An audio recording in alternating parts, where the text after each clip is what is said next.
এই বাংলাদেশ স্বাধীন হওয়ার ঠিক আগেও গোলাম আজম বলেছে, স্বাধীন হওয়ার আগে ৭০ সালে 18 জানুয়ারি বলেছে ভাষা আন্দোলন ভুল আন্দোলন এবং এটা ধর্মের বিরুদ্ধে, এবং উর্দুকে তিনি ধর্মের ভাষা বলছে। এই সারা বিশ্বের কোনো মুসলমান বলবে যে উর্দু হলো ধর্মের ভাষা? আমার ধর্মের ভাষা কি? আরবি না? এদের মওদুদি সিস্টেম, গোলাম আজমের সিস্টেম যে উর্দু হলো ধর্মের ভাষা। তারা এখানে এসে ভাষা সৈনিক বানায় স্লোগান দিচ্ছে। ভাষা সৈনিক না বললেন ভাষা শহীদ বলে দিতেন গোলাম আজমরে, যে শহীদ হয়ে গেছে ভাষার জন্য। এছাড়া আর কি বলবো? এবং তারা যে এখানে আসছে তারা বলে তারা বিরোধী দল দায়িত্ব হিসেবে আসছে। শোনেন, আল্লাহর হস্তে মাফ করেন, আপনাদের দায়িত্ব পালন করতে হবে না, ঠিক আছে? এখানে আমরা দায়িত্ব হিসেবে আসি না, এখানে আসি ভালোবাসা থেকে, ভক্তি থেকে, সম্মান থেকে, এবং তাদেরকে পূজা করতে আসি না। জামাত আজীবন ছড়াইছে যে এখানে নাকি পূজা হয়, ঠিক আছে? বলেন এখানে কেউ পূজা করতে আসছে?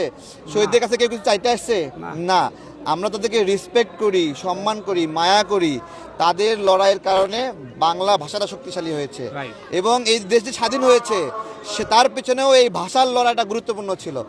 ওটাই ছিল শিকড় এবং উদ্বোধন। তো তারা এখানে আসবে, ভালো কথা, তাদের এখন অনেক শক্তি, অনেক ক্ষমতা, আসুক, কিন্তু এই উল্টাপাল্টা কথা বলতে আমরা নিষেধ করব। এবং গোলাম আজমের নামে কোনো দিন স্লোগান হবে না। গোলাম আজম কখনো এই বাংলাদেশ চায়নি, বাংলা ভাষাও চায়নি। সে বলছে ভাষা আন্দোলন ভুল আন্দোলন।